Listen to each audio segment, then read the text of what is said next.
ગુણાતીતો અક્ષરમ બ્રહ્મ ભગવાન પુરુષોત્તમ જનો જાનન ઇદમ સત્યમ મોચ્યતે ભવબંધના.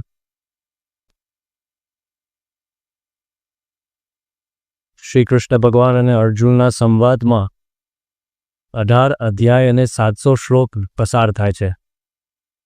અને ગીતાના યાત્રામાં કૃષ્ણ ભગવાન અર્જુનને એક બહુ અગત્યની વાત કરવા માગે છે. પણ વાત કરતા પહેલાં પ્રસ્તાવના પણ ભગવાન બાંધે છે કે હું તમને જે અત્યારે વાત કરવા માગું છું, તું મારા પ્રિય છે, સખા છે, નિર્મત્સર છે, એટલે હું તમને આ વાત કરું છું. અને આ વાત કેવી છે? આ વાત ગુહ્ય છે. ગુહ્યનો અર્થ થાય છે રહસ્યમય. કૃષ્ણ ભગવાન is telling Arjun, I want to tell you a secret. હવે આ શું વાત કરે છે તે પહેલાં એક સંસ્કૃત વ્યાકરણની દ્રષ્ટિએ એક વાત વિચારીએ. ગુહ્ય શબ્દ છે, એની ઉપર 2 પ્રત્યય લગાવી શકાય. પ્રત્યય એટલે સફિક્સ. જેમ કોઈક વસ્તુ લાલ હોય તો રક્તવર્ણ છે, અથવા કાળું હોય તો શ્યામ હોય, અને ધોળું હોય તો શ્વેત હોય. પછી કંઈક વસ્તુ શ્વેત હોય, વ્હાઇટ, તો એના ઉપર આપણે ER મૂકીએ તો વ્હાઇટર, અને EST મૂકીએ તો વ્હાઇટેસ્ટ. એમ ભેદ પડે. White, whiter, whitest. Black, blacker, blackest. Red, redder, reddest. એમ સંસ્કૃતમાં પણ શબ્દની પાછળ અમુક પ્રત્યય મૂકીએ તો એવો ભેદ પડે. તર એટલે ER, વ્હાઇટર, એટલે EST, વ્હાઇટેસ્ટ. એટલે કંઈક વસ્તુ કાળું હોય તો શ્યામ, વધારે કાળું હોય શ્યામતર, સૌથી કાળું હોય સૌથી શ્યામતમ. એમ ભગવાન આ 3 શબ્દનો પ્રયોગ સમગ્ર ગીતા દરમિયાન કરવાના છે. એમાં પહેલું રહસ્ય કૃષ્ણ ભગવાને અર્જુનને કહ્યું કે ભગવાને કહ્યું કે અર્જુન, હું તમને અત્યારે એક ગુહ્ય વાત કરું કે એક ભગવાન છે. એ ભગવાન કેવા છે? જગતના કર્તા છે, હર્તા છે, પોષક છે, પ્રલય કરનારા પણ એ ભગવાન છે. એક ભગવાન છે જે સર્વનું સંચાલન કરે છે. આ તમને ગુહ્ય ઉપદેશ આપું છું. પછી ગીતાના અમુક અધ્યાયો પસાર થાય છે. પછી ભગવાન અર્જુનને ધીમેથી વાત કરે છે. હવે હું તમને એક બીજી વાત કરું જે ગુહ્ય તર છે, એનાથી વધારે રહસ્યમય છે. કે જે મેં ભગવાનની વાત આગળ કરેલી ને, એ ભગવાન કેવા છે આ પૃથ્વી ઉપર આવે છે. અને ત્યાં ભગવાન સમજાવે છે કે યદા યદા હિ ધર્મસ્ય ગ્લાનિર્ભવતિ ભારત અભ્યુત્થાનમ અધર્મસ્ય તદાત્મનાં સૃજામ્યહમ પરિત્રાણાય સાધૂનાં વિનાશાય ચ દુષ્કૃતાં ધર્મ સંસ્થાપનાર્થાય સંભવામિ યુગે યુગે. આ ગુહ્યતર ઉપદેશ છે કે જે ભગવાન ધામમાં રહે છે, એ ભગવાન સમય સમય આ પૃથ્વી ઉપર આવે છે. અને પછી બીજા અમુક અધ્યાયો પસાર થાય છે. અને પછી 18મા અધ્યાયમાં કૃષ્ણ ભગવાન કહે છે કે અત્યાર સુધી મેં તમને ગુહ્ય ઉપદેશ આપ્યો કે ભગવાન છે. મેં તમને એ પણ ઉપદેશ આપ્યો, ગુહ્યતર ઉપદેશ, કે એ ભગવાન આ પૃથ્વી ઉપર આવે છે. અને હવે સૌથી ગુહ્યતમ વાત એ છે, સૌથી મોટું રહસ્ય એ છે, the biggest secret of Hindu ધર્મ, કે એ ભગવાન હું છું. અને આ વાત સાંભળીને અર્જુનના રૂવાડા ઊભા થયા. ભગવાને કીધું કે બસ આ ભાવ તું પકડી રાખ. હવે જે કંઈ કરવાનું છે, મન મના ભવ મદ ભક્તો મદ ત્યાજી મામ નમસ્કરુ સર્વધર્માન પરિત્યજ મામ એકમ શરણમ વ્રજ. બધું મારા વિશે કરી નાખ. અને આ દ્રઢતા થશે ત્યારે સમજવું કે તારો આશરો પાકો થયો છે. જો આ 3 વિભાગ છે, અમુક લોકો ભગવાનમાં માને છે, ગુહ્ય ઉપદેશ સુધી પહોંચ્યા છે, અને અમુક લોકો એટલે આ રણ મેદાનમાં ધૃતરાષ્ટ્રને તો ખબર જ છે કે ભગવાન છે, દુર્યોધન અને દુશાસનને ખબર જ છે કોઈક ઈશ્વર છે જ, એનો કોઈ દિવસ વિરોધ નથી કર્યો, પણ એ તો એમ જ માનતા કે ભગવાન ધામમાં છે અને ઉપરથી એને જે જોવું હોય તો જોવે. પણ અમુક હતા જે માનતા હતા કે એ ભગવાન આ પૃથ્વી ઉપર આવે છે, જેમ કે યુધિષ્ઠિર. પણ એમના મનમાં એવું હતું કે ભગવાન આવીને ગયા, કોઈ કહે હરિ હો ગયા, કોઈ કહે હોવન હાર, મુક્ત પ્રગટ કી પ્રિચબીમ પટકત સબ સંસાર. જ્યારે યુદ્ધ પહેલાં યુધિષ્ઠિરે પ્રહલાદજીનું આખ્યાન સાંભળ્યું, આખ્યાનના અંતે એમને નારદજીને વાત કરી, ઓહો, પ્રહલાદજીને કેટલા મોટા ભાગ્ય છે કે સાક્ષાત પરબ્રહ્મે આ પૃથ્વી ઉપર એક ભક્તના સુખ માટે અવતાર લીધેલો. એટલે એ માનતા હતા કે ભગવાન આ પૃથ્વી ઉપર આવે છે, પણ કોના માટે? કોઈકના માટે. આ રણ મેદાનમાં 18 અક્ષૌહિણી સેનામાં એકમાત્ર અર્જુન હતા કે જેમને બરાબર ઓળખાણ થઈ કે મારી સામે જે બેઠા છે ને એ ભગવાન છે. જે ભગવાન બીજા લોકો પરોક્ષ ભાવે ભજે છે એ ભગવાન અહીંયા જ છે. આજે સમગ્ર આ સભા દરમિયાન આપણે એક જ વાત દ્રઢ કરવા માગીએ છીએ કે આશરો કરવો. આશરો ભગવાનનો કરવાનો છે, પણ કયા ભગવાનનો આશરો કરવાનો છે? જે ભગવાન આ પૃથ્વી ઉપર આવે છે એ ભગવાનનો આશરો દ્રઢ કરવાનો છે. અને ગુહ્યતમ વાત, આ છેલ્લા પ્રવચનનો હાર્દ એ છે, જે ભગવાન અત્યારે આ પૃથ્વી ઉપર આપણી આંખ સમક્ષ છે ને એમનો આશરો દ્રઢ કરવો. ત્યારે અર્જુન જેવી શરણાગતિ થઈ, ને તો યુધિષ્ઠિર જેવી, અને એનાથી ઉત્તરથી દુર્યોધન જેવી. જો આપણે અર્જુન જેવી નિશ્ચિતતા લાવી હોય જીવનમાં, એ પ્રકારના સેફટી સિક્યોરિટીનો અનુભવ કરવો હોય ને, તો પ્રત્યક્ષ ભગવાનની શરણાગતિ લેવી પડે. આપણી પાસે ઘણું બધું ધન છે, ભગવાનની કૃપાથી ઘણી બધી સુખ સગવડ છે, પણ સલામતી જેવો કોઈ સુખ નથી. 2018ની સાલમાં મારે આફ્રિકા ખાતેનું વિચરણ હતું. તે વખતે હું બોત્સવાના દેશમાં ગયો હતો અને ગેબરોનથી લગભગ 2.5-3 કલાક દૂર એક નાના નગરમાં સાંજના સમયે પારાયણ વખતે જ પહોંચ્યો હતો. કથા પ્રસંગ પૂરો થયો એટલે એક હરિભક્તના ઘરે ઉતારો હતો. ઘરની પાસે અમે પહોંચતા, ઘર નાનું હતું, એક માળનું ઘર. તમે એમ ના માનતા આ પ્રસંગ સાંભળીને કે બહુ મોટો આલિશાન બંગલો હશે. ના, એવું નથી. 1000-1200 સ્ક્વેર ફૂટનું એ સારું ઘર, 1 ફ્લોર. પણ અમે ઘરમાં આવતા પહેલાં ડ્રાઈવર હતા જેમનું ઘર હતું એમને ફોન કર્યો અને એમને સિક્યોરિટી ગાર્ડને વાત કરી કે અમે નજીક આવ્યા છે, અમે બહાર આવી ગયા છે, અત્યારે દરવાજો ખોલો. એટલે લોખંડનો દરવાજો ખોલ્યો અને એક આર્મ્ડ સિક્યોરિટી ગાર્ડ બહાર આવ્યો. અને પછી લોખંડનો દરવાજો, અમારી ગાડી અંદર આવી, લોખંડનો દરવાજો બંધ થયો. હરિભક્તે કીધું કે સ્વામી તમે ઉતરતા નહીં. સિક્યોરિટી ગાર્ડ અંદર આવ્યા બારણામાંથી અને ગાડીની નીચે તો જોવા માંડ્યા, પેલું મિરર મૂકે ને. મેં કીધું કે શું જુએ છે? કીધું કે સિક્યોરિટી ગાર્ડને બહાર આવવાનો હેતુ એ છે કે આપણે અંદર આવે તો સાથે સાથે બીજી ગાડી અંદર ના પેસી જાય. અને હવે ગાડીની નીચે તપાસ કરે છે કે સાપ બાપ ચોટ્યો નથી ને. તમે બહાર પગ મૂકો અને સાપ ચોટ્યો હોય તો તમને કરડે. એટલે સિક્યોરિટી ગાર્ડ દર વખતે એક સ્વીપ મારે, ગાડી અંદર આવી છે, સાથે કોઈ એક્સ્ટ્રા નથી આવ્યું ને. પછી એમને કીધું કે હવે તમે ઉતરો. અમે ગાડીમાંથી ઉતર્યા, બારણા પાસે ગયા અને પહેલાં હરિભક્તે 2 ચાવીના જોડા કાઢ્યા, 2 જોડા. એટલે એક જોડામાંથી એક ચાવી કાઢીને એક દરવાજો ખોલ્યો, પછી બીજી ચાવી કાઢીને બીજો દરવાજો ખોલ્યો, પછી બીજા જોડામાંથી એક ચાવી કાઢીને ત્રીજો દરવાજો ખોલ્યો. પછી કીધું કે આવો સ્વામી. અમે અંદર ગયા, ઘરની અંદર નહીં, જૂતા કાઢવાની જગ્યામાં. બીજા જોડામાંથી ચોથી ચાવી, ચોથો દરવાજો ખોલ્યો. પછી 5મી ચાવી, 5મો દરવાજો ખોલ્યો. અને હવે પહેલા જોડામાંથી 6ઠ્ઠી ચાવી અને 6ઠ્ઠો દરવાજો ખોલ્યો. 2 ચાવીના જોડા.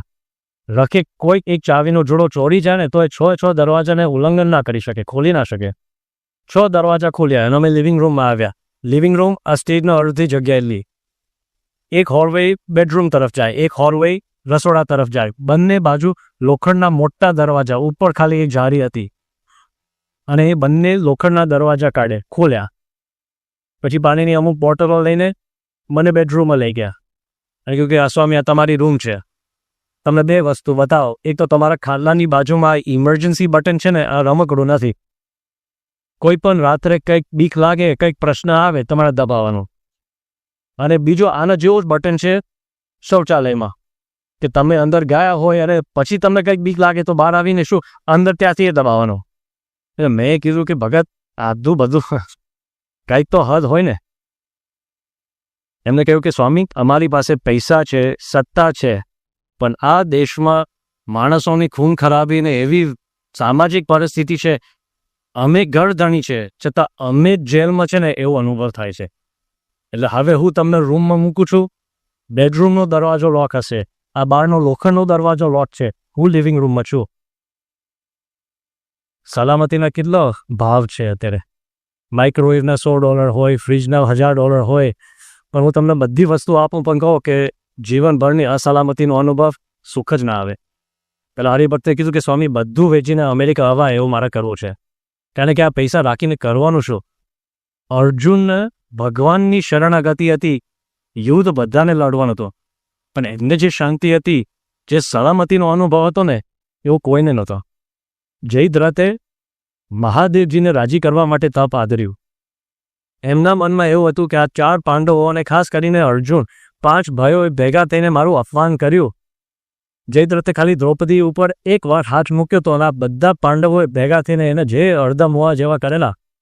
પછી તો ભીમે એમના વાળ કાપી નાખ્યા, દાઢી મૂછ મુંડાવી નાખ્યું, અપમાન કરી નાખ્યું. તો જયદ્રથના મનમાં હતું કે હું બદલો લો. શંકર ભગવાનની આરાધના કરી અને શંકર ભગવાન રાજી થયા અને જયદ્રથ પાસે આવીને વાત કરી કે બોલો, તમે જે આશીર્વાદ માગો હું તમને આપું. જયદ્રથે કહ્યું કે તમે મને એવા આશીર્વાદ આપો હું 5 પાંડવોને યુદ્ધ દરમિયાન રોકી શકો. મહાદેવજીને આપવાનું જ છે ને. શંકર ભગવાને કીધું કે નહીં આપી શકો. અરે તમે ના આપી શકો? આ દુનિયામાં કયા એવા આશીર્વાદ છે કે તમે ના આપી શકો? રાવણને આખી લંકા આપી. આ ખાલી 5 માણસોને મારા અટકાવવા છે. મહાદેવજીએ કહ્યું કે જો 4 પાંડવો છે, યુધિષ્ઠિર, ભીમ, નકુલ અને સહદેવ, આ 4ને તમે રોકી શકો એવો આશીર્વાદ હું તમને આપી દો, પણ અર્જુન ઉપર મારી સત્તા નહીં. જયદ્રથે કીધું કે અર્જુન ઉપર તમારી શક્તિ કામ ના કરે? એવું શું અર્જુન પાસે છે કે જે તમારું પણ ઐશ્વર્ય ત્યાં ના કામ કરે? ત્યારે મહાદેવજી કહ્યું કે તેન કૃષ્ણેન રક્ષતે, એ કૃષ્ણ ભગવાનથી રક્ષાયેલા છે. મહાદેવજીના શક્તિથી આ આખા બ્રહ્માંડનો પ્રલય થવાનો છે. તો એ અર્જુનનો વાંકો વાર ના કરી શકે મહાદેવજી. કેમ? કે એમના સહાયમાં ભગવાન છે. એમ આપણામાંથી ગમે તેટલી આપત્તિ આવવાની હોય, બ્રહ્માંડનો પ્રલય થાય, આજુબાજુ થશે, આપણા માથે નહીં થાય. જો બરાબર પ્રત્યક્ષ ભગવાનની શરણાગતિ દ્રઢ હશે ને, તો આપણે આ બધા વાત કરીએ છીએ ને, પણ જોઈએ છીએ શરણાગતિ, અને એનો લાભ ક્યાં દેખાય છે અથવા એનો અનુભવ ક્યાં દેખાય છે? એક સમય એવો હતો કે પાંડવોનો વનવાસ થયેલો, અને તે વખતે બધા 4 પાંડવોએ ભેગા થઈને અર્જુનને વાત કરી કે તમે જાઓ અને તમે શંકર ભગવાનને રાજી કરો. અને શંકર ભગવાનને રાજી કરવા માટે અર્જુન જવાના હતા. તે વખતે કૃષ્ણ ભગવાન ત્યાં આવ્યા. હવે કૃષ્ણ ભગવાનના મનમાં હતું કે અમારા બધા ભાઈ બંધુઓ છે, અમારા પરિવારજનો છે, એ વનમાં એકલા ભટકે છે, તો ચાલો એને મળ્યા. એ તો પાંડવો, દ્રૌપદીજી, કુંતી માતા બધા ત્યાં બેઠા હતા અને દ્વારકાધીશ જીજેનો લાયસન્સ પ્લેટનો રથ જોયું, કહો કે આપણા સગા આવ્યા છે.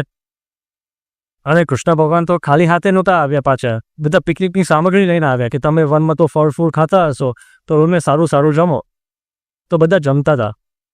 અને તે વખતે દ્રૌપદીથી રહેવાયું નહીં. એટલે દ્રૌપદીએ વાત કરી કે ભગવાન તમે ખરા છો ને? ભગવાને કીધું કે શું ના ભાવ્યું? અરે ભાવવાની વાત શું છે? જો ને અમારી અત્યારે પરિસ્થિતિ કેવી છે.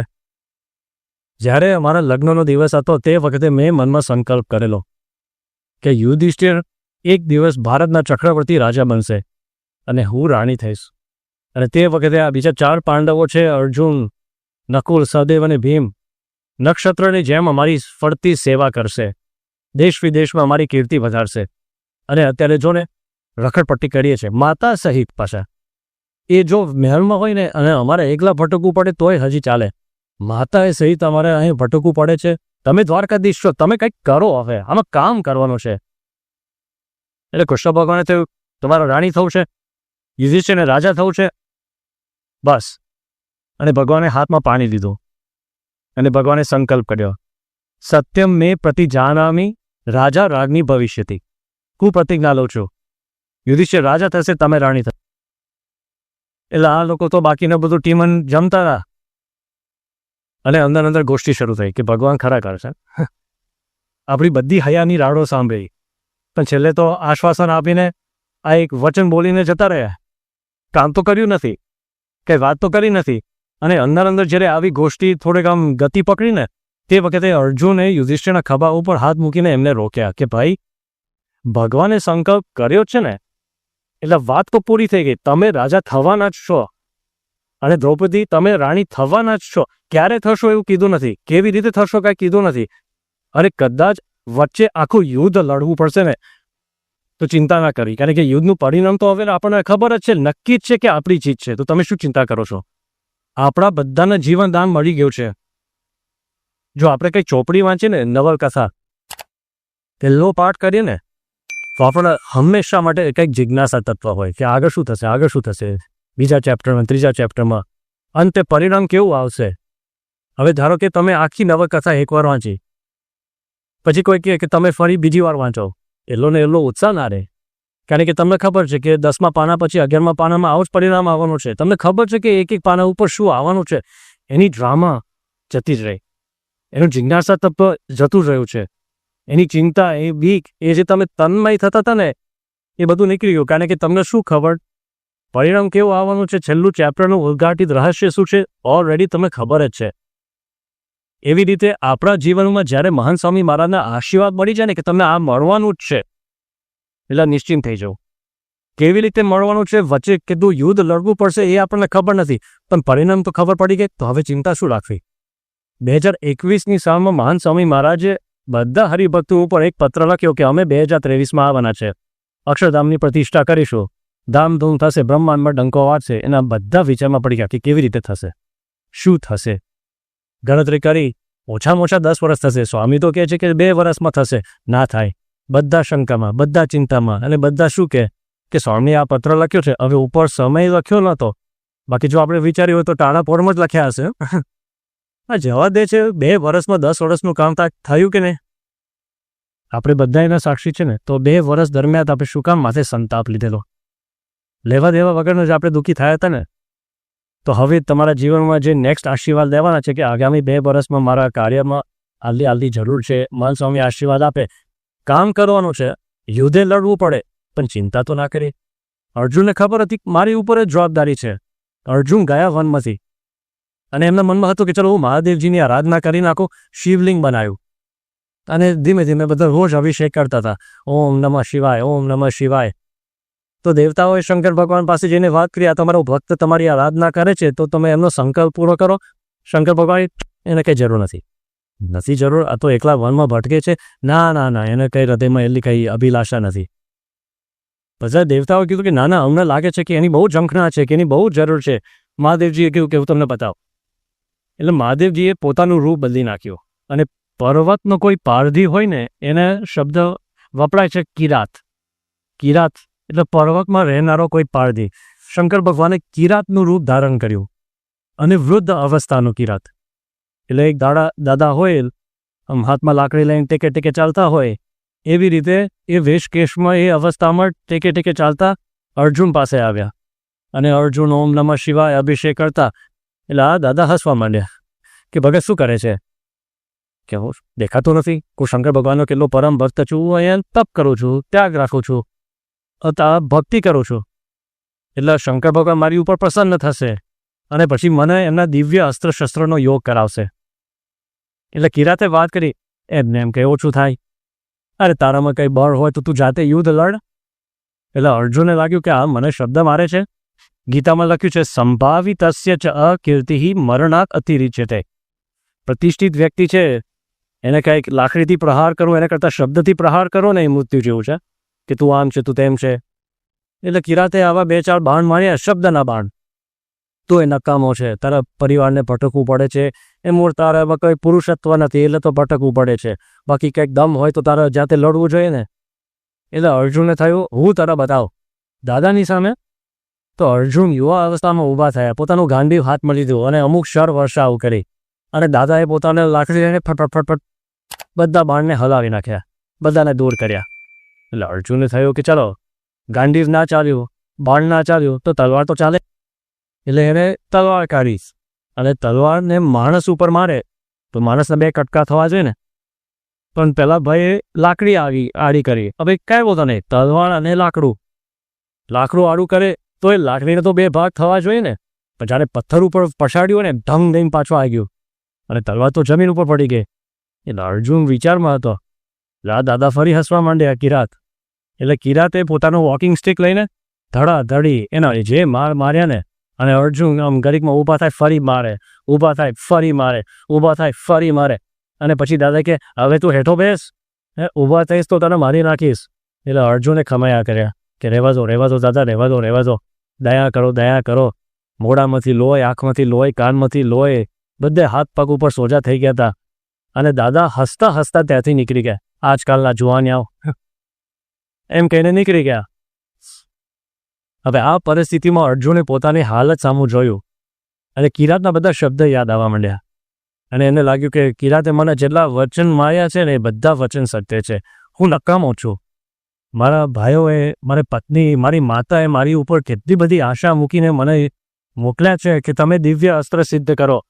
આખો યુદ્ધ મારા શિરે છે અને હું એક દાદાને નથી હરાવી શકતો. હું કાંઈ નહીં કરી શકું. હું કશું જ નથી. મારામાં કોઈ બળ નથી, મારામાં કોઈ શક્તિ નથી, મારામાં કોઈ તાકાત નથી, મારામાં કોઈ કળા નથી. અને પછી જે ધ્રુસકે રડવા માંડ્યા અર્જુન. પછી એ બધા આંસુઓ હાથમાં ભેગા કરવા માંડ્યા. અને જ્યારે આંસુઓ ભેગા થાય ને એના માટે સંસ્કૃતમાં એ પાણી માટેનો એક શબ્દ છે કોષ્ણ.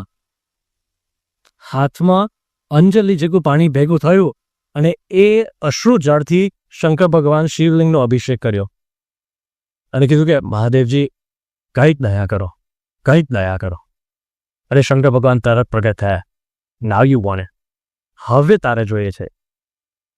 આપણે જ્યારે અહીં નિખિલવાણી મહારાજ પાસે અભિષેક કરીએ છીએ ને આપણા હૃદયમાં પણ કંઈક પ્રાર્થના તો છે જ કે મારા દીકરાને સારા માર્ક્સ મળે એના માટે અભિષેક કરો. હવે મળે ના મળે એના માટે તમે કંઈ દાખલો કર્યો છે? અને ન મળે તો તમે શું કરશો? કાંઈ વાંધો નહીં, બિહાઇન્ડ સ્ટોર કાઉન્ટર ડીએસસી તો છે જ, બેસાડી દઈશું, એ ધંધો ચલાવશે. આપણને કાંઈ જોઈતું નથી. આમ ભગવાન મળે ના મળે, આઈસ્ક્રીમ મળે કે ના મળે, એ બધું હરખે હરખું ચાલે છે બધું. પણ જ્યારે અર્જુનને થયું કે ભગવાન સિવાય મારો બીજો કોઈ નથી, મારું પોતાનું બળ પણ કામમાં નહીં આવે, હૃદયમાંથી અરેરાટી થઈ ગઈ.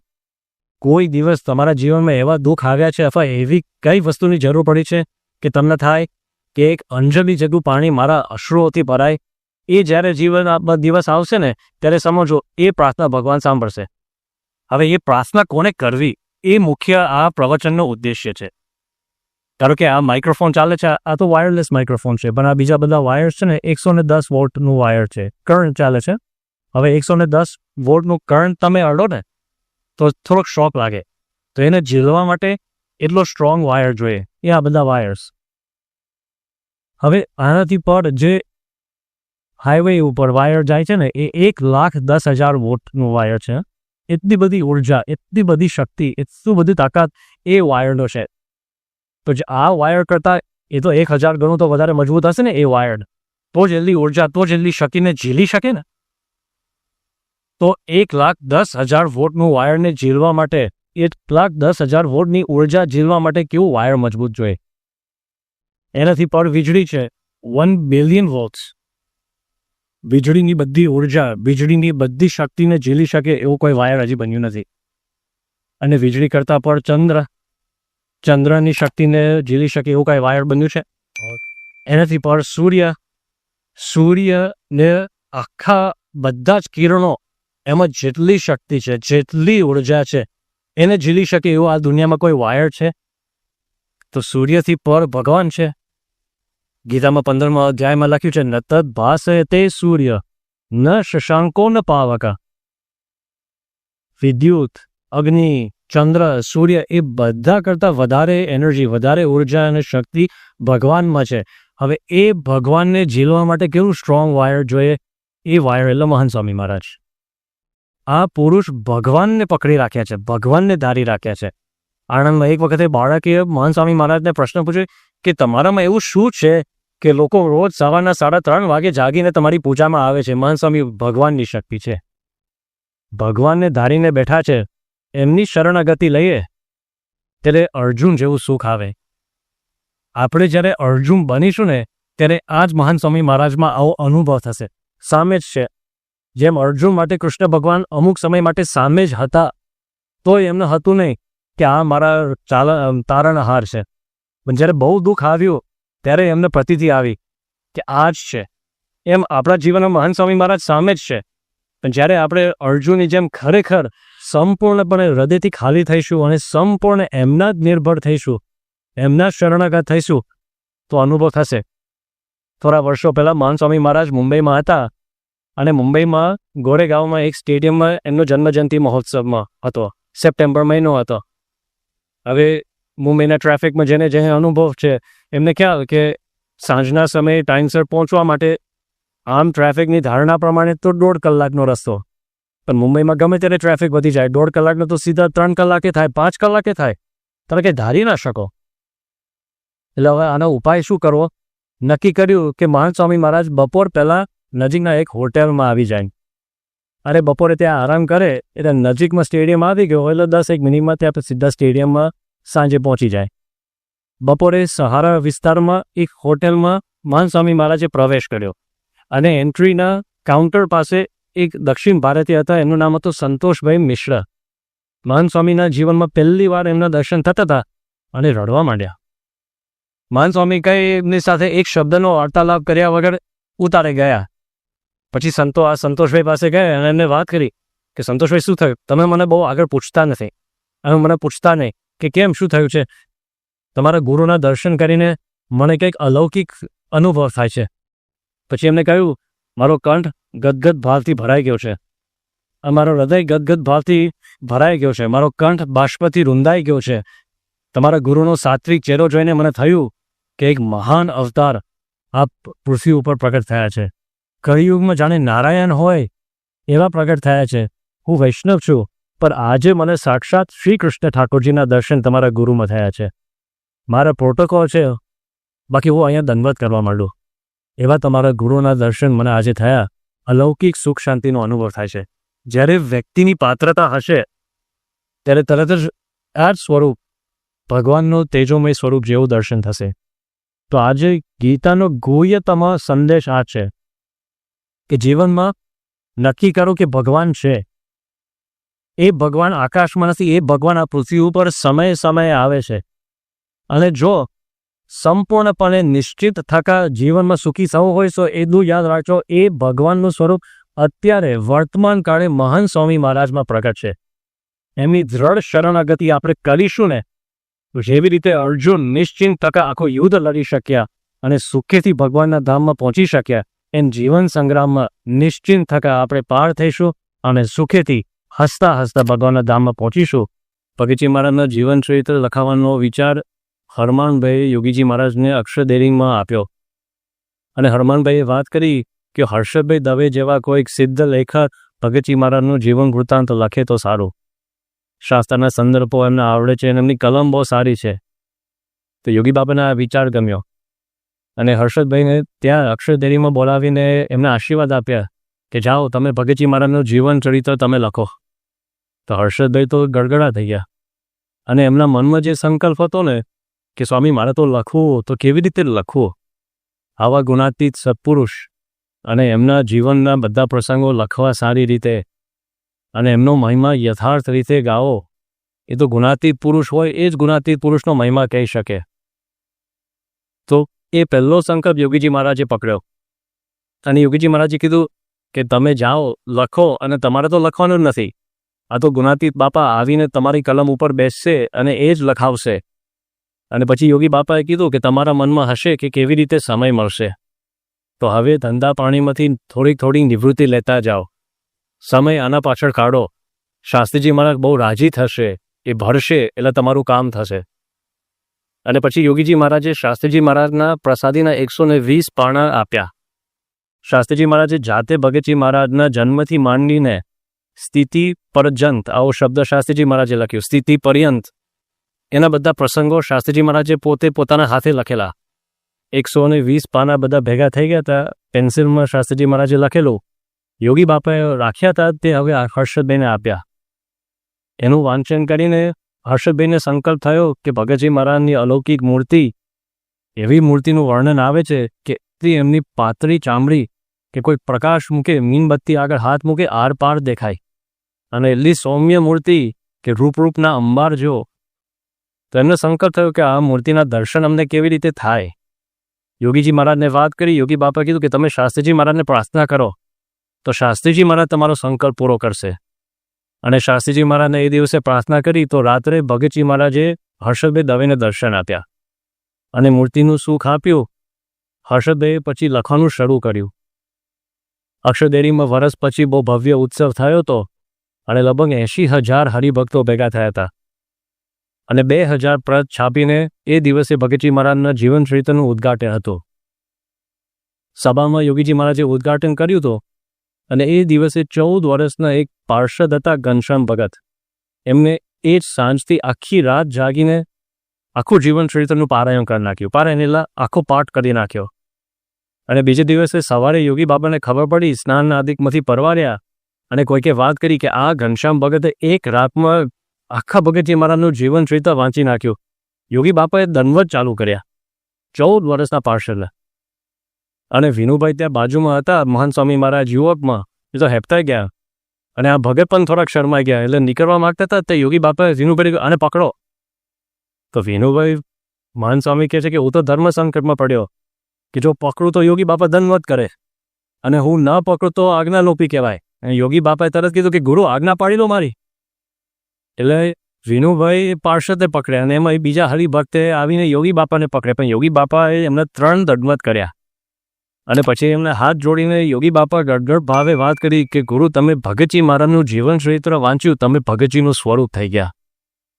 તો આપણે પણ એવો સંકલ્પ કરવો કે ભગતજી મહારાજનું જીવન ચરિત્ર નિયમિતપણે એનું વાંચન કરવું.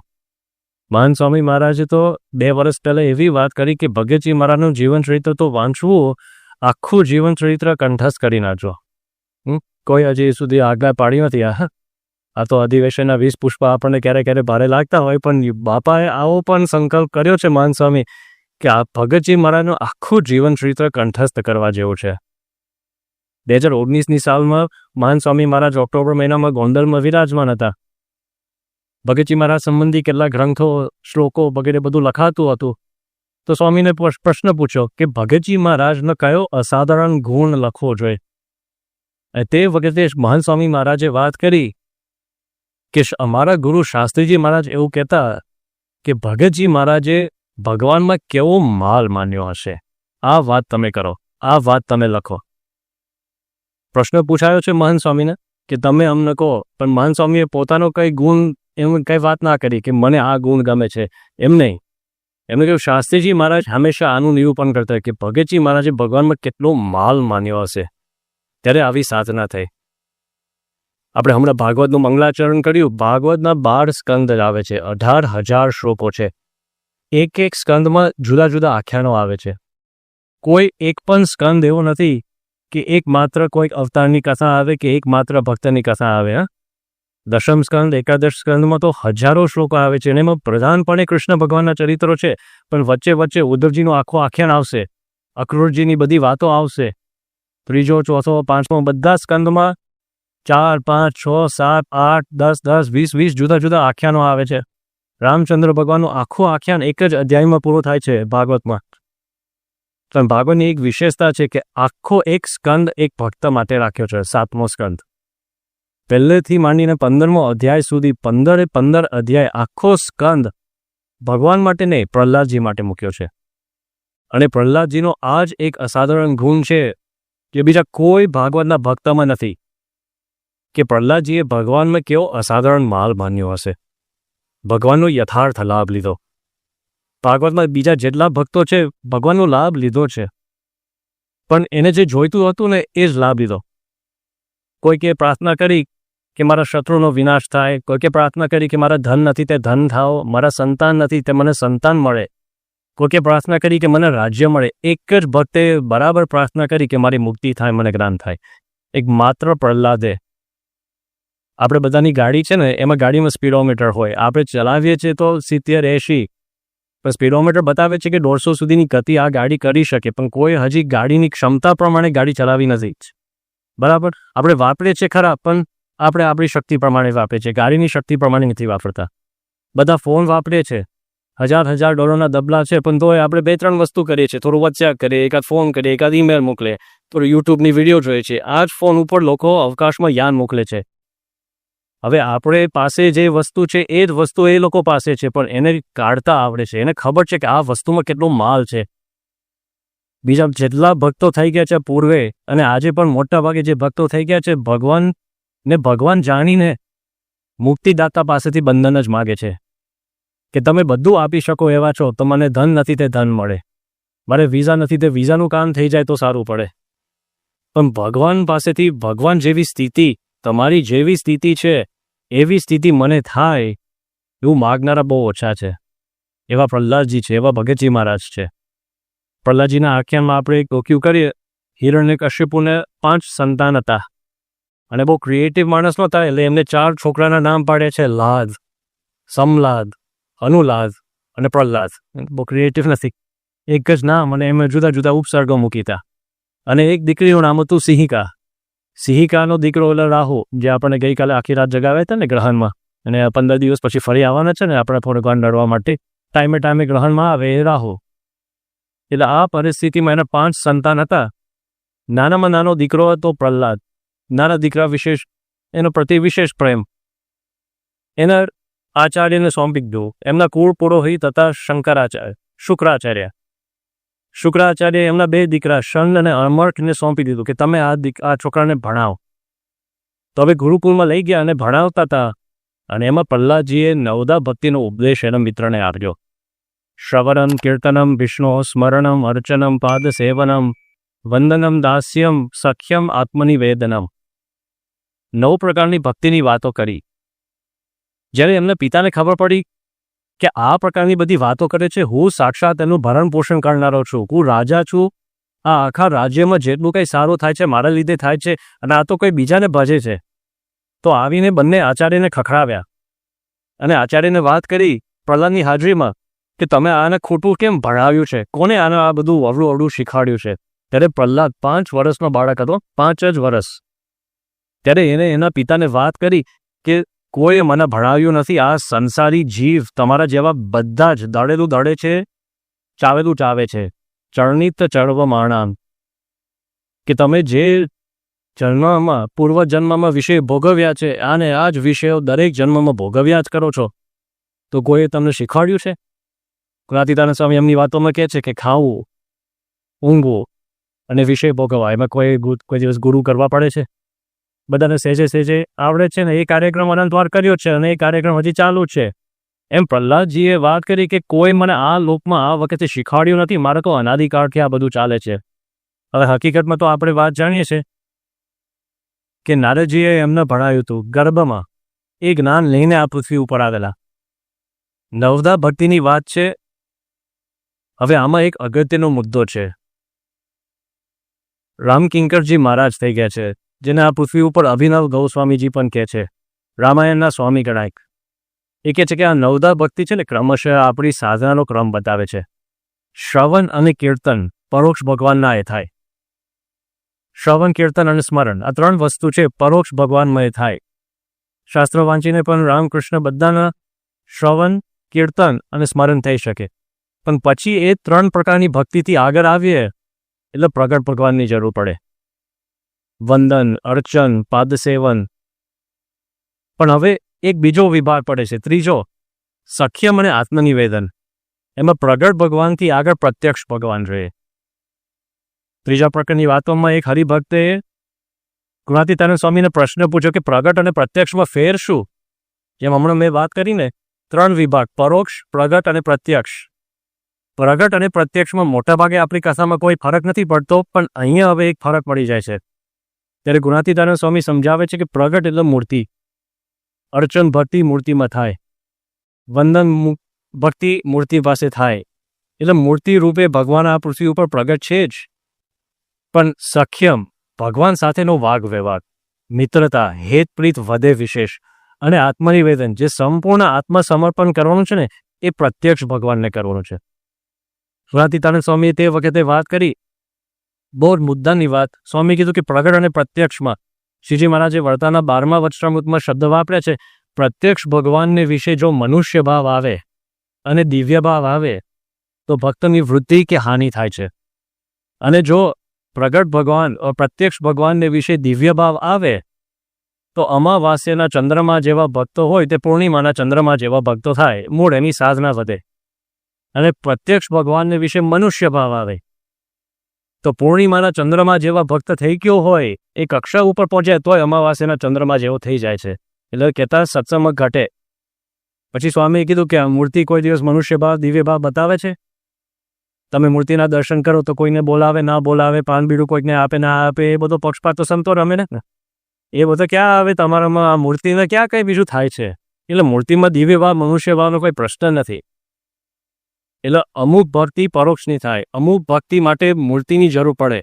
પણ જે અંતિમ મુખ્ય આત્મનિવેદી સમર્પણની ભક્તિ છે ને એના માટે પ્રત્યક્ષ ભગવાન જોઈએ. શ્રીજી મહારાજે લોયાના 6ઠ્ઠા વચનામૃતમાં વાત કરી છે કે ધર્મ સંબંધી સાધનોમાં બ્રહ્મચર્ય વિશેષ છે અને ભક્તિ સંબંધી સાધનોમાં નિશ્ચય એ મુખ્ય છે. નિશ્ચયના પ્રત્યક્ષ ભગવાનનો નિશ્ચય કરવો એ સૌથી અઘરું પડે. હવે પ્રહલાદજીએ આ પ્રકારનો ઉપદેશ આપ્યો હતો, પછી તો એના પિતાને ગમ્યું નહીં. એટલે આપણે હમણાં જ સ્ક્રીન ઉપર બધા દ્રશ્ય જોયા હતા. એ તે વખતના આ બધી રીત રિવાજ હતી. કોઈકને મારી નાખવા હોય તો હાથી ખાણામાં નાખી દે. જેમ અત્યારે પણ કેટલી વાર લોકો આપણે બોલે, જો આ બધા સાપ આવે હતા, તમે ધારો કે જમવા બેઠા હોય, તમારો છોકરો હોય કોલેજમાં 5 વર્ષથી ભણતો હોય, 4 વર્ષનો કોર્સ 5 વર્ષથી ખેંચ્યો હોય, અને પછી કે પપ્પા હવે મને એમ લાગે છે કે કોલેજનો તિલાંજલિ આપી દે, મારે ભણવું નથી, BSc થઈ જાઓ, બિહાઇન્ડ સ્ટોર કાઉન્ટર આવી જાઓ. હવે તું 5 વર્ષનો પેટનું પાણી કેટલું બધું.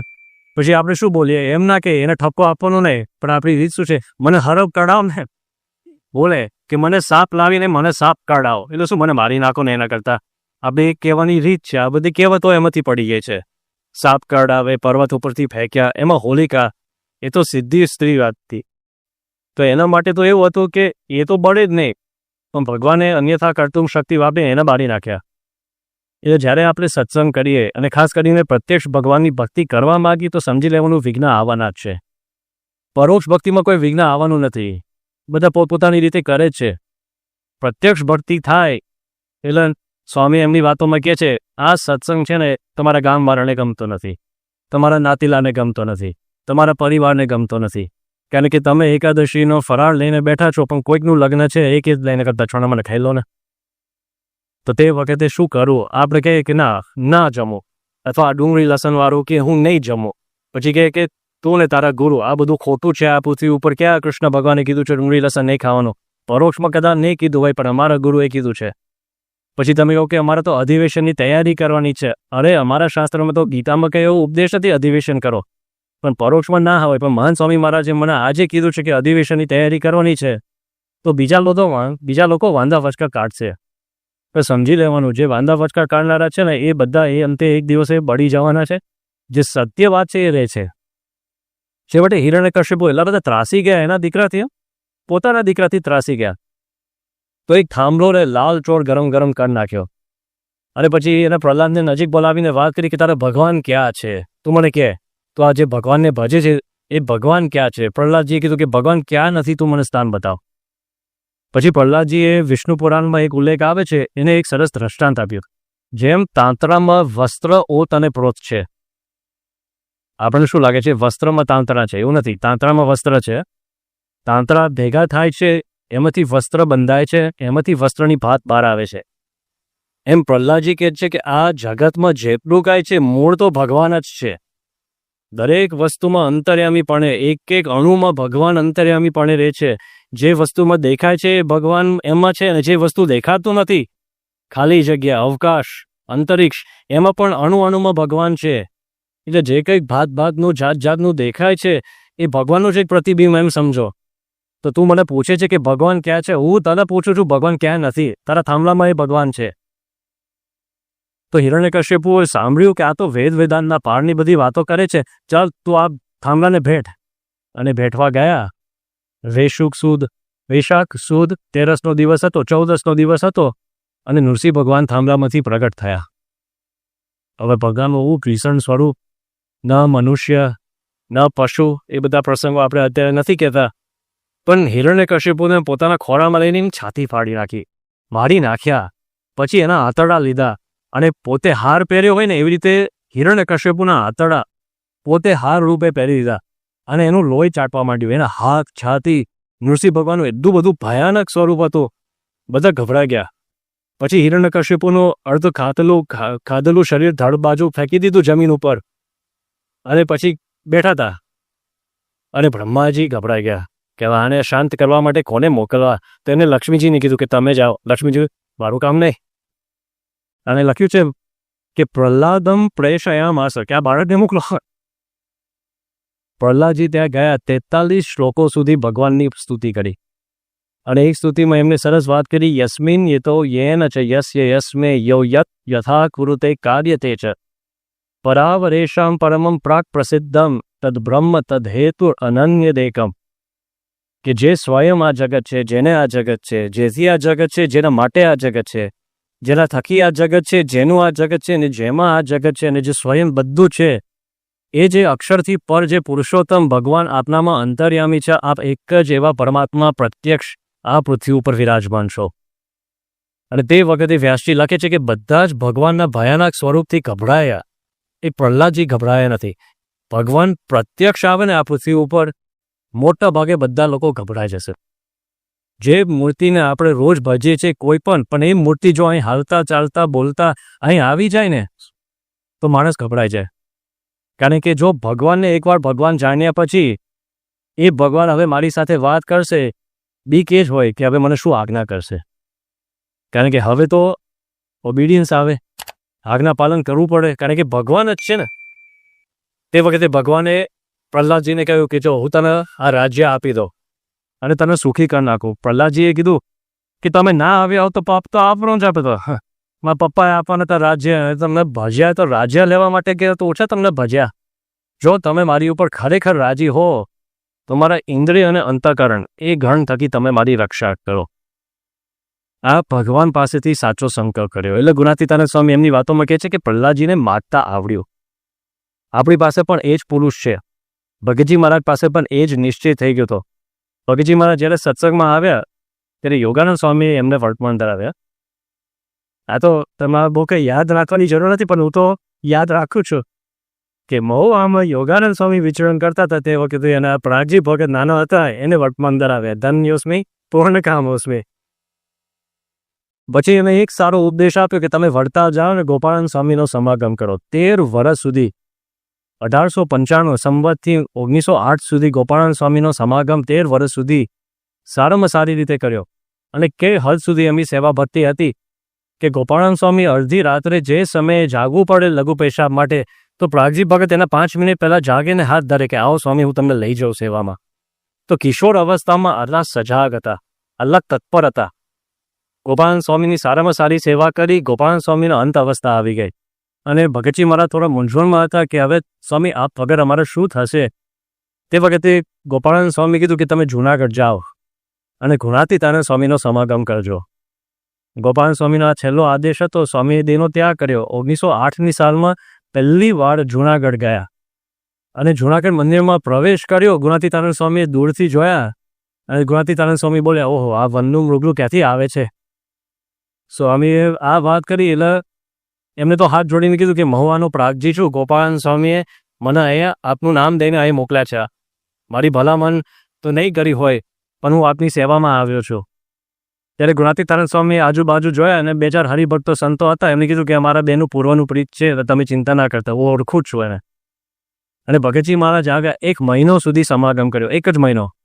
અને મહુવા એક પત્ર મોકલ્યો કે જેને જેને સમાગમ કરવા આવવું હોય તે આવી જાઓ. આ સ્વામી તો મહાપ્રતાપી છે. આખા પૃથ્વી ઉપર એમના જેવા બીજા કોઈ નથી. લૂંટવા જેવા સાધુ છે. તમે સમાગમ કરી લેજો ને તો પસ્તાવાનો વારો આવશે. 1 મહિનામાં 13 વર્ષ સુધી ગોપાળાનંદ સ્વામીનો સમાગમ. અને ગોપાળાનંદ સ્વામી જેવા તેવા સાધુ નહોતા. એ પણ અદ્ભુત હીરામણી ચિંતામણી જેવા સાધુ. પણ 1 મહિનો ગુણાતીતાનંદ સ્વામી સાથે રહ્યા અને એમને ખબર પડી ગઈ કે આ કક્ષા જુદી છે. અમુક સાધુ હોય, અમુક સંતો હોય એ સારા છે પણ એ મશાલ જેવા હોય, અમુક દીવા જેવા હોય, અમુક વીજળી જેવા હોય અને અમુક તો ભગવાના જેવા છે. સ્વામીને ભગતજી મહારાજને પ્રત્યક્ષ ભગવાનનો નિશ્ચય થઈ ગયો અને એની સાથે જેટલું આવે ને એ પણ એમને ક્લિયર થઈ ગયું કે હવે આ પુરુષ લૂંટવા જેવા છે. લૂંટવું શું કે આમના જેવી સ્થિતિ મારે કરવી છે. પૂરેપૂરી સેવા કરી. નાની મોટી કોઈ પણ સેવા આવે એ કરતા જાય 6 વર્ષ સુધી. અને કોઈ દિવસ એક પણ પ્રશ્ન એમને પૂછ્યો નથી કે સ્વામી હું આપનો સમાગમ કરું છું, મારી સ્થિતિ ક્યારે થશે. શ્રદ્ધાથી, ધીરજતાથી એમને સેવા ભક્તિ કરી. 1914ની સાલમાં વળતામાં છાવણી પૂરી થઈ અને સારંગપુરથી પસાર થતા ગામમાં સ્વામી કુંડે સ્નાન કરીને પાછા આવ્યા અને 2 હરિભક્ત હતા, એક પ્રાગજી ભગત અને બીજા જેઠાભાઈ. અને પ્રાગજી ભગતે લોટો લીધો અને સ્વામીના હાથ ધોવડાવતા હતા. તે વખતે સ્વામી એમની સામું જોયું અને સ્વામી કીધું કે પ્રાગજી હૈયામાં ઘણું જ્ઞાન ભર્યું છે પણ કોઈ પાત્ર મળતું નથી. તે વખતે પ્રાગજી ભગતે સંકલ્પ કર્યો કે સ્વામી તમે મને એ જ્ઞાન ના આપો. સ્વામી કીધું કે જો એ જ્ઞાન કે એમને મફતમાં આવે એના માટે તેના તો ચૂડા કરવા પડે, ઇન્દ્રિય અંતઃકરણના ભૂકા બોલાવવા પડે. જેવા તેવાને આ જ્ઞાન મળે જ નહીં, મળે તો પચે નહીં, પચે તો પછી સમજે નહીં, કાંઈ એના કંઈ લેવા દેવા નહીં. માટે તું રહેવા દે, આ જ્ઞાન લેવા જેવું નથી. ના સ્વામી, મારે આ જ્ઞાન જોઈએ છે. તો એના માટે તારે મરણ્ય થવું પડશે. તું આ ટાઈમે ટાઈમે ઘરે જાય છે અને સંસારનો આલો જોગ રાખે છે, એ પણ તારે મૂકી દેવું પડે, ઘર બાળીને આવવું પડે. તારી તૈયારી છે કે હા સ્વામી, તમે જેમ કહેશો એમ હું બધું યથાર્થ રીતે આજ્ઞા પાલન અનુવૃત્તિ સુધી પણ હું બધું કરીશ.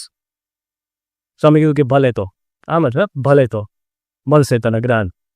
બાજુમાં જેઠાભાઈ હતા, એમને આ બધી જ્ઞાનની બધી અદ્ભુત વાતો સાંભળી હોય, એમને સંકલ્પ કર્યો કે સ્વામી મને પણ એક જ્ઞાન જોઈએ છે. સ્વામી કીધું તું તો વાણ્યો છે, તું રહેવા દે, આ ઇન્દ્રિય અંતઃકરણના ચૂડે ચૂડા બોલવા, તું સ્વામિનારાયણનું ભજન કર, અંતકાળે તેડો આવી જઈશ, બરાબર? તો કીધું હા સ્વામી, હા સારું. જો એકદમ જ પતિ ગયો, એક બાજુ એની સામે જ પ્રાજી ભગતે આવો ભવ્ય સંકલ્પ કર્યો.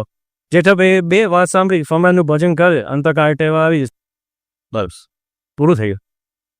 પ્રાજી ભગત પાછા આવ્યા. 6 વર્ષ સુધી તો આટલો સમાગમ કર્યો, સેવા ભક્તિ તો ચાલુ જ રાખી. એક વખતે તો અમને જ આપણે પ્રસંગ સાંભળ્યો આગળના પ્રવચનમાં કે સ્વામીએ સંકલ્પ કર્યો કે તમે આ ચંદ્રની સીવો, અરે 10 દરજી 60 દિવસમાં જે કામ ના કરે, એકલા હાથે 41 દિવસમાં પૂરું કર્યું. સ્વામી બહુ રાજી થયા અને ખરેખર રાજી હતા. સ્વામી કે જાઓ પ્રાજી, તમે એમના માટે કે આ સાધુ શું આપશે, તમે માગો તે આપો. પ્રાજી ભગત કશું બોલ્યા નહીં. તે વખતે સ્વામીએ પહેલી વાત કરી કે તમે જાઓ, દર વર્ષે 60,000 રૂપિયા મળશે. ઓહો, 60,000 રૂપિયા વર્ષે! તે વખતે બહુ જ સારો માણસ હોય તો વર્ષમાં 200 રૂપિયા કમાતા. વર્ષના 200 રૂપિયા, એની સામે વર્ષના 60,000. અત્યારે તો અબજો પર ઇલોન મસ્ક ને જેફ બીઝોસ એક અક્ષરમાં સીધા મૂકી દેવા. આપણને થાય કે ભક્તિ ફળી આવે, કારણ કે અત્યારે જેટલું જોઈતું હતું એ બધું. ભગતજી મહારાજે કીધું કે સ્વામી 2 વર્ષ પહેલાં તમે પેલી જ્ઞાનની વાતો કરી, હવે એ જ્ઞાન આપવાનું શરૂ કરો. સ્વામી કીધું કે તારે જ્ઞાનને શું લેવા દેવા છે? જ્ઞાન તો સાધુ બ્રહ્મચારી માગે મારી પાસેથી. જાઓ, તારા જ્ઞાન જોઈએ છે, તું પણ સ્વામિનારાયણનું ભજન કર, અંતકાળે હું તને અક્ષરધામમાં લઈ જઈશ ચોક્કસ. ફરી પાત્રની પરીક્ષા કરે. ભગતજી મહારાજે કીધું કે 13 વર્ષ સુધી મેં ગોપાલ સ્વામીનો સમાગમ કર્યો છે, 9 વર્ષથી તમારો સમાગમ કરું છું. એક વાર એક કથામાં એક પણ દિવસ એક શબ્દનો ઉલ્લેખ એવો આવ્યો નથી કે વિષય કે ધર્મ સુખ છે. સ્વામી, તો તમે મને એ ખાડામાં શું કામ નાખવા માંગો છો? ખરેખર જો મારી ઉપર આપ રાજી હો ને તો મારો જીવ સત્સંગી થાય. આપનું ઘર મને બતાવો, એવું મને આપો. સ્વામી કીધું કે ભલે, બસ આટલું ભલે. સાધના ચાલુ રાખી. એટલી બધી સેવા, એમાં પાછળ ગુણાતીતાનંદ સ્વામી કે હવે એમાં ભજન ઉમેરો, એમાં પાછું તપ ઉમેરો, 2 દિવસના નિર્જળા ઉપવાસ, 3જે દિવસે એક જ વાર જમવાનું. બહુ બળતરા થતી હોય તો ખાટી છાશ થોડી તમારે સવારે પારણાના રૂપે લેવાની. અને આમ કરતાં કરતાં કેટલો સમય કાઢ્યો, એક પણ શંકા ને, એક પણ પ્રશ્ન ને. અને તે વખતે એક વાર ગુણાતીતાનંદ સ્વામીએ ફૂલોના દિવસે ખજૂર ને ધાણીનો પ્રસાદ બધા હરિભક્તને આપ્યો. અને પ્રાજી ભગત છેલ્લે આવ્યા અને પછી એમના ઘોંઘરાનો પ્રસાદ આપ્યો. જેમ જેમ ઘોંઘરા મોઢામાં મૂકે, બધા કે લાડવા તો ખવાઈ ગયા અને તને તો પતરાવાળા મળ્યા છેલ્લે. ભગત સ્વામીએ કીધું કે ના, આ મારા રાજીપાની પ્રસાદી છે. ત્યારે ભગતજી મહારાજ બધા હરિભક્તોની હાજરીમાં બોલ્યા કે સ્વામી, આ પ્રસાદી છે એ બીજા બધાની જે પ્રસાદી છે એના જેવી છે કે ખરા અંતરની રાજીપાની પ્રસાદી છે. ગુણાતીતાનંદ સ્વામી કહ્યું ના, તારી ઉપર ખરેખર રાજી છું, ખરેખર અંતરથી રાજી છું. અને જેમ જેમ ઘોંઘરા મોઢામાં મૂકે એમ કે સ્વામી મારો કામ ગયો, હા ગયો. મારો ક્રોધ ગયો, હા ગયો. મારો લોભ ગયો, હા ગયો. સ્વામી જાહેરમાં વખાણ કરે છે, સ્વામી જાહેરમાં કહે છે કે તારા સ્વભાવ ગયા. તો એ ભગતજી મહારાજે સાધના ચાલુ રાખી. જો જ્ઞાનની કેટલી પીપાસા છે, આપણે અમુક સમયે અંત આવી જાય છે સાધનામાં, ઇતિશ્રી માની લઈએ છે. મોટા પુરુષ રાજી છે, રાજી નથી એવું નથી. આપણે અમુક દાન ધર્માદો કરીએ, રાજી છે. તપ સેવા કરીએ, રાજી છે. ભક્તિ કરીએ છીએ, આરતી સવાર સાંજ બોલીએ, પૂજા કરીએ છીએ, આ બધી વસ્તુમાં રાજીપો છે. પણ મહાન સ્વામી મહારાજ કહે છે કે તમે ભૂલ મોટા મોટી એ કરો છો કે $5 રાજીપો 100% માની લો છો. હવે આપણે બજારમાં જઈએ ને $5 નોટ લઈને $100 વસ્તુ ખરીદવા કરવા જઈએ તો ન મળે. એમ 5% રાજીપો હોય ને 100% માની લે, અક્ષરધામ મહોત્સવ પૂરો થયો. અને જે હરિભક્તોએ જે સેવા કરી, ધને અમુક હરિભક્તોએ વર્ષોથી જે ભોગ આપ્યો છે.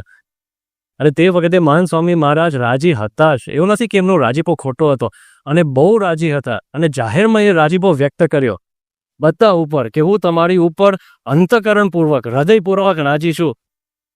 તોય આપણે તે વખતે કંઈક વિચાર આવે કે હજી મારે એમને રાજી કરવા છે. સ્વામી કહે છે કે હું રાજી છું, પણ મારી સ્થિતિ આ પુરુષ પાસેથી હજી એમની કેપેસિટી છે એવું મેં રાજીપો લીધો નથી. ભગતજી મહારાજે એ ચાલુ રાખ્યો અને એમને સાધના ચાલુ રાખી. સાક્ષાત્કાર ના થયો ત્યાં સુધી એમને કોઈ વાત મૂકી નથી. 35 વર્ષની એમની ઉંમર હતી તે વખતે સાક્ષાત્કાર થઈ ગયો.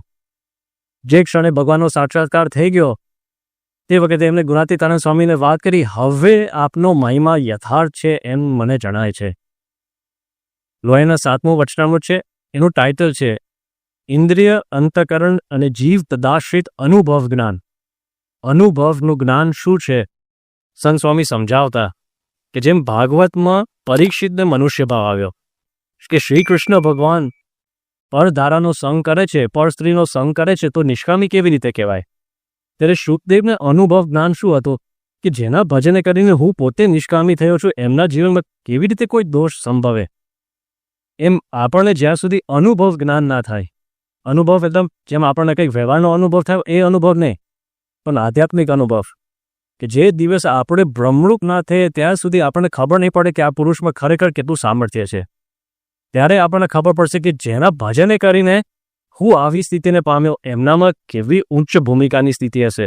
જે અનુભવ ત્યાગવલ્લભ સ્વામીને થયો છે. ત્યાગવલ્લભ સ્વામીએ બ્રહ્મોપનિષદમાં એક વાત લખે છે કે મારા જેવો કોઈ પ્રામાણિક સાધક વર્ષો સુધી પ્રામાણિક સાધના કરે સ્વાદ જીતવા માટે, એને ખબર પડે કે પ્રમુખ સ્વામી મહારાજ કેવી રીતે સહજ ભાવથી સ્વાદથી પર છે. એ અનુભવનું જ્ઞાન. ભગતજી મહારાજને જે ક્ષણે જ્ઞાન થયું એમને ખબર પડી કે અક્ષરબ્રહ્મ, આ ગુણાતીત સત્પુરુષ આ પૃથ્વી ઉપર વિચરતા પ્રત્યક્ષ ભગવાન છે. આવી સ્થિતિ તો બધાને આપી શકે. તો સ્વામીને વાત કરી કે સ્વામી હું આપના મહિમાની વાતો કરું બધાને? સ્વામી કીધું કે હું કહું ત્યારે કરજે. પછી સ્વામીએ એક નાનું કામ આપ્યું કે આપણા જૂનાગઢ મંદિરમાં અમુક વાર હરિભક્તો મારી પાસે આવતા ખચકાય છે, તો તમારે એના અંતર્યામી થવું. આ તો બહુ ભારે વસ્તુ છે. એના અંતરમાં જોવું તમારે. મારા પ્રતાપે એનો હવે ઈશ્વરે થઈ ગયું. એના અંતરમાં જોવું, જે કંઈક પાપ કર્યા હોય એના એ નિમિત્તે પ્રાયશ્ચિત આપવા, સામેથી આપવા. હવે તમે કોઈકને કહી શકો કે તમે આ ભૂલ કરી છે, આ તારીખે આ કર્યું હતું, તો હવે તમે એનું પ્રાયશ્ચિત કરો. તું કોણ મને કહેનારા? ભગતજી મહારાજ ગુણાતીતાનંદ સ્વામીની આજ્ઞા હતી એટલે એમને ચાલુ કર્યું. અને જેમ જેમ સાથે સાથે થોડોક ગુણાતીતાનંદ સ્વામીનો મહિમા કહેવા માંડ્યા, આ બધા પડઘા પડ્યા વડતાલમાં. પવિત્રાનંદ સ્વામી, શુકાનંદ સ્વામી બે પરમહંસો એક મોટો સંઘ લઈને જૂનાગઢ મંદિરે આવ્યા. અને આયોજન જ એ હતું કે પ્રહારજીને આપણે આરસવા માટે એક જાજો ઠપકો આપવો છે. પવિત્રાનંદ સ્વામી આવ્યા, જે દિવસે આવ્યા પોલતા બોલતા બધા મૂકી દીધા રૂમમાં, અને એમને નક્કી કર્યું કે કાલે તો ઠપકો આપવો છે. એ જ સાંજે ગુણાતીતાનંદ સ્વામીએ ભગતજી મહારાજને ઈશારો કર્યો કે આ ભાડેરથી મોતીભાઈ આવ્યા છે, એને આપણે જે વાત કરવાની છે એ કરો. એટલે પ્રાજી વખતે ભાડેરના મોતીભાઈને બાજુમાં લઈ એમને વાત કરી કે તું આલું પાપ કર્યા છે જિંદગીમાં, હવે તું પ્રાયશ્ચિત કર.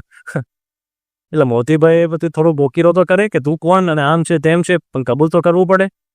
અને પવિત્રાનંદ સ્વામીને ખબર પડી કે આ જેવા તેવા બધા મોટા હરિભક્તોને પ્રાયશ્ચિત આપે છે, આમે ઠપકો આપવા તો આવ્યા છે. બીજે દિવસે સવારે સારી પેટે એવો ઠપકો આપી દીધો ને કે આખા મંદિરમાં બધાને ખબર પડી કે પવિત્રાનંદ સ્વામી જેવા પ્રતિષ્ઠિત પરમહંસ, જૂના અને વિદ્વાન પરમહંસ અને પ્રાજી દરજીને એવો ભયંકર ઠપકો આપી, બીજા બધા હોય ને એ થોડા આળસી જાય, ગભરાઈ જાય. અને ગુણાતીતાનંદ સ્વામીએ પછી તે વખતે એ જ દિવસે સાંજે ભગતજી મહારાજને બોલાવીને વાત કરી કે આજે પવિત્રાનંદ સ્વામીએ કેવો પ્રસાદ આપ્યો, કે બહુ જોરદાર, જબરજસ્ત પ્રસાદ, તું આમ છે ને તેમ છે, બધું મને કહી દીધું. ગુણાતીતાનંદ સ્વામી કીધું કે બસ કાલે તું એને વાત કરજે કે ગુણાતીત સ્વામી અક્ષરબ્રહ્મ છે. આગલે દિવસે ઠપકો આપવા માટે જ આવે છે, આ દિવસે ઠપકો આપ્યો છે, અને ગુણાતીતાનંદ સ્વામી હવે આજ્ઞા કરી કાલે એને જ તમે વાત કરજો. અને ભગતજી મહારાજે બીજે દિવસે પવિત્રાનંદ સ્વામીને ઉપદેશ આપ્યો કે જો આ ગુણાતીતાનંદ સ્વામી છે એમનો સમાગમ નહીં કરો ત્યાં સુધી તમારા 3 દેહ કારણ ભાવ બધા નહીં નાશ પામે, હવે સ્થિતિ નહીં મળે.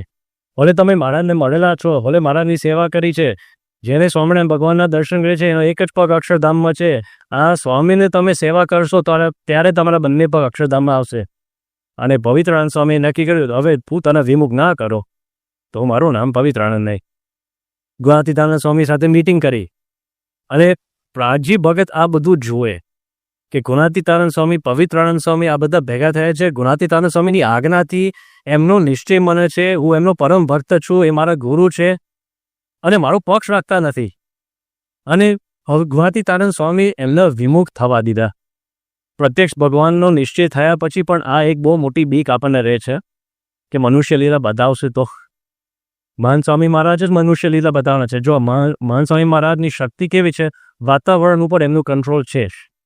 2017ની સાલમાં અમેરિકા આવવાના હતા, તે એટલેન્ટામાં પછી વરસાદ પડ્યો તો સ્વામીએ બધું નિયંત્રણ કરીને વરસાદ બીજે બધે પડ્યો પણ એટલેન્ટા લિલબર્ન જોર્જિયા ઉપર નહીં. એ પ્રસંગ આપણે જાણીએ છીએ. 2018ની સાલમાં ઓકલેન્ડમાં એવો પ્રસંગ છે, આફ્રિકામાં એવો પ્રસંગ છે. એક ખંડ પ્રત્યે આવા પ્રસંગો છે અને ખાલી એક જ વાર થયું, એક જ સાલમાં થયું નથી. આ જ દિન પર્યંત બધે કરે છે. અને અઠવાડિયા પહેલાં દેવખંડવાણી મહારાજની પ્રતિષ્ઠા થવાની હતી સિડની, ઓસ્ટ્રેલિયામાં. આગલા દિવસે બધા વાતાવરણમાં હતું કે કાલે વરસાદ પડશે. સ્વામીને વાત કરી કે સ્વામી આપણે મહાપૂજા અંદર લઈ લઈએ અને કાલે વરસાદ પડવાનો છે. સ્વામીને તો તમે જો આપ આશીર્વાદ આપો કે વરસાદ નહીં પડે તો બહાર રાખીએ. સ્વામી આશીર્વાદ આપે, જાઓ વરસાદ નહીં પડે. એ દિવસે સવારે વિવેક સાગર સ્વામીની કથા હતી. વિવેક સાગર સ્વામીએ આ આશીર્વાદનો ઉલ્લેખ બધા હરિભક્તોની આગળ કર્યો કે મહાન સ્વામી મહારાજે આપણને આશીર્વાદ આપે છે કે વરસાદ નહીં પડે. અને એમનું સ્વરૂપ કેવું છે, અક્ષર બ્રહ્મ. અને પછી ઉપનિષદના મંત્રો બોલવા માંડ્યા. હવે ત્યાં તો 1000થી વધારે નક્કર વિદ્વાનો, એ બધા અમુક હરિભક્તો પણ સામે બધા મંત્ર બોલે અને બધા એમનો અક્ષર બ્રહ્મનો મહિમા કહે. અને વિવેક સાગર સ્વામી ચાલુ કથામાં વરસાદ. વિવેક સાગર સ્વામી ચાલો, અરે ચાલો ઉઠાવો મહાપૂજા અંદર લઈ લો આ બધું. તો સંતો અંદર મહાન સ્વામીને પૂછવા ગયા. મહાન સ્વામીએ કે વરસાદ બંધ થઈ જશે. બહાર આવ્યા, મહાપૂજા ચાલુ કરી, વરસાદ ચાલુ પાછું. તો અડધા વરસાદમાં અને અડધા કોરામાં મહાપૂજા પૂરી થઈ ગઈ, પ્રતિષ્ઠા પૂરી થઈ ગઈ. અંદર આવ્યા, સાંજે સંતોએ વાત કરી કે સ્વામી તો ખરેખર બબાલ કરી આજે કે શું થયું. સ્વામી આપે તો આશીર્વાદ આપ્યા કે વરસાદ નહીં પડે, બધાને બહાર બેસાડ્યા, મહાપૂજા પાછી પરાણે બહાર રખાવે.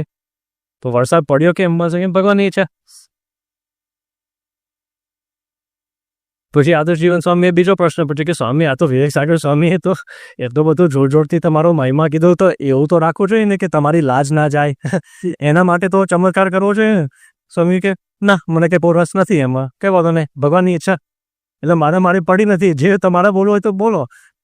આદર્શ જીવન સ્વામી કીધું કે પણ તમે બેમાંથી એક નક્કી ના કર્યું. અમુક ટાઈમે વરસાદ નહોતો પડતો અને અમુક ટાઈમે વરસાદ પડતો હતો. આખો વરસાદ પડ્યો તોય સમજ્યા અને આખો ન પડ્યો હોય તોય અમે સમજ્યા. પણ વચ્ચે કેમ? મન સમજે બસ તમને સ્મૃતિ રહે ને કે મારી પ્રતિષ્ઠા કોરામાં થઈ અને વરસાદમાં થઈ. બસ એ કોઈ કહે ને કે અમારી પ્રતિષ્ઠા કોરામાં અને અમારા પ્રતિષ્ઠા ભીનામાં, અમારી પ્રતિષ્ઠા બંનેમાં, એમ સ્મૃતિ આપી બધાએ. તો જો આવી લીલા કરે એમ ગુણાતીતાનંદ સ્વામી તો સર્વસમર્થ. અને ભગતજી મહારાજ જુએ છે કે એમના નિયંત્રણમાં બધું છે. તો પવિત્રાનંદ સ્વામી તો જરા કંટ્રોલ કરો, પણ નહીં. પવિત્રાનંદ સ્વામીના હાથે, ગુણાતીતાનંદ સ્વામીની હાજરીમાં ભગતજી મહારાજ વિમુખ થયા. અને ખાલી વિમુખ કર્યા હોય તોય સારું, પણ ભંડારીએ પાછું ઉપરથી ઝેર આપ્યું. અને બહાર ગયા પછી ભગતજી મહારાજે શું કર્યું? અમદાવાદ મંદિરે ગુણાતીતાનંદ સ્વામીનું વિચરણ હતું, તો ત્યાં ગયા કે તમે મને વિમુખ કર્યા. તે જૂનાગઢથી, વડતાલ દેશમાંથી અમદાવાદ ગયા. અમદાવાદ મંદિર સભા મંડપની બહાર ઊભા રહે અને જે હરિભક્તો ત્યાંથી પસાર થાય અને ગુણાતીતાનંદ સ્વામીના દૂરથી દર્શન કરાવીને કે જો આ બોલે છે તે અક્ષર છે, આ જાય છે તે અક્ષર છે, આ બેઠા છે તે અક્ષર છે. નિશ્ચયનું એક પરમ લક્ષણ છે. પ્રમુખ સ્વામી મહારાજ દયારામનું એક પદ બોલતા કે તું જ સંગે જો વૈષ્ણવ થાય તો તું જ વૈષ્ણવ સાચો, તારા સંગનો રંગ ના લાગે ત્યાં લગી તું કાચો. અમુક હરિભક્તોએ ઘણા વર્ષોથી પ્રમુખ સ્વામી મહારાજ કે મહાન સ્વામી મહારાજના ફોટોનો લાભ લીધો હશે. અમુક હરિભક્તો પાસે તો એવો પણ આખો પીળો કલરનો જબ્બો થઈ ગયો હશે, પણ આ રંગ આપણને હજી લાગતો નથી. ખરેખર આ પુરુષ આ પૃથ્વી ઉપર પ્રત્યક્ષ ભગવાન છે એવો નિશ્ચય આપણને થઈ ગયો હોય કે મહાન સ્વામી મહારાજ સિવાય આ પૃથ્વી ઉપર બીજો કોઈ મૂર્તિદાતા નથી, એવો નિશ્ચય આપણને થઈ ગયો હોય, તો આટલી અજબ ગજબની વાત, આટલી મોટી વાત આપણા પેટમાં કેવી રીતે રહે? બીજાને તો સેજે વાત થાય, એક સારો જમાઈ મળી જાય તો કેટલાને તમે વાત કરો છો કે મારો જમાઈ કેટલો સારો છે, આ કરે છે, તે કરે છે, ગમે તે કરે છે. હવે ગમે તેવો જમાઈ હોય, જેમ એ ભાઈ હતા એ એના સમાજવાળા બીજાને મળ્યા અને વાત કરી કે મારો જમાઈ બહુ સારો છે, કે શું કરે છે, અમારા ઘરનો ધંધો કરે છે, પણ એનો કોન્ટ્રાક્ટ બહુ મોટો છે. કે કેટલો મોટો કોન્ટ્રાક્ટ છે કે અમારે છે ને અમારા ઘરમાં મારે તો ખાલી રોજ 5 સંડાસ સાફ કરવાનો ધંધો છે, એને તો 15 સંડાસ સાફ કરવાનો ધંધો છે. ખબર પડી ગઈ ને? બધા નથી બોલતો પણ તમે સમજી ગયા. આ ધંધા પાણી કરતા હોય અને જમાઈ સારો હોય, વધારે સંડાસ સાફ કરે છે, તોય કેટલો મહિમા. પણ આપણા ગુરુ કેટલા મોટા, કેટલા પવિત્ર, એમના જેવા કોઈ ગુરુ નથી, કોઈ ગુરુ ખોટા નથી. એ પણ વાત સમજે. અમે તો આપણે સ્ટેજ ઉપર પણ એક સાધુ હતા, આવા તો કરોડ સાધુઓ છે પૃથ્વી ઉપર. આ ખોટા હતા. હા, ક્યાં છે? આવો હોય તો આવી જાઓ પાછળ.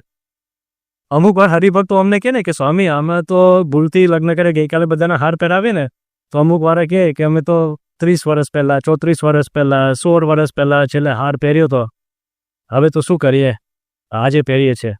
એના કરતાં સાધુ થયા હોત તો સારું. તો હું તો કેમ કહું, તો તમે આવી જાઓ ને. ના ના સ્વામી હવે ના ભાઈ, શું ઘરવાળા ના પાડે છે. મેં કીધું તમે કોઈ દિવસ પૂછ્યું છે? એ પાછળથી ધક્કા મારે એવા છે કે જાય તો સારી.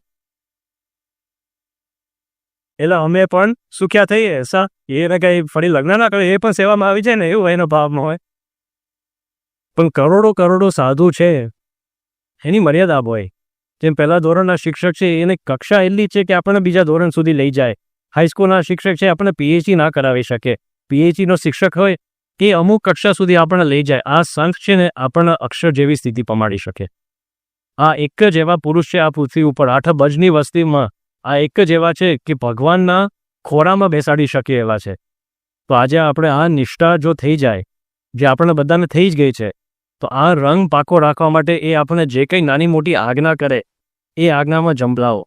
અને હંમેશા આપણું લક્ષ્ય ઊંચું જ રાખવાનું છે કે એમની પાસેથી એમની પૂર્ણ કેપેસિટી છે, એમની જે ક્ષમતા છે એ વસ્તુ મારે માગવી છે. એમની પાસેથી એમની જેવી સ્થિતિ મારે લેવી છે. અને એ સ્થિતિ થાય ત્યાં સુધી પણ આપણે એમનો પ્રચાર કરીએ અને આ નિષ્ઠાનો કેફ બીજાને પણ સુખ આપીએ. તો મહારાજ અને સ્વામીના આજે આ પ્રાર્થના કરીએ કે ગીતાનો બ્રહ્મ વિદ્યાત્મકનો આખો સાર આટલો છે. મહાન સ્વામી મહારાજ પ્રત્યક્ષ ભગવાનનું સ્વરૂપ છે, એમનો દ્રઢ આશ્રય કરવો, એવું આપણે સૌ કરી શકીએ. એ જ એમના ચરણોમાં પ્રાર્થના. સ્વામિનારાયણ ભગવાનની